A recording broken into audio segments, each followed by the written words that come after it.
Let us solve the questions from this portion as well. This is an important part for the NATA examination too. A lot of questions on this portion are asked in the NATA exam too. Let us take up the questions from it. First one.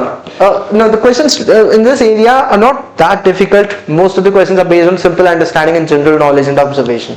Spray painting is used. Now this is a very simple question of the question paper, one of the easiest questions of the question paper. Read the options and I'm sure you can easily identify. I would also ask you to comment down your views, what you think. So you can pause the video, comment down your answer in the chat option given below. Any queries you have, any lack of clarity you have, you can also put it into the chat and we can always develop a community where we can discuss aspects with which we can grow the knowledge for the upcoming exams of NATA and JEE exam. Spray painting is used to dash, apply paint without touching the surface, get a textured paint, reach high areas, apply large amount of paint. Obviously no one expects to apply a large amount of paint ideally.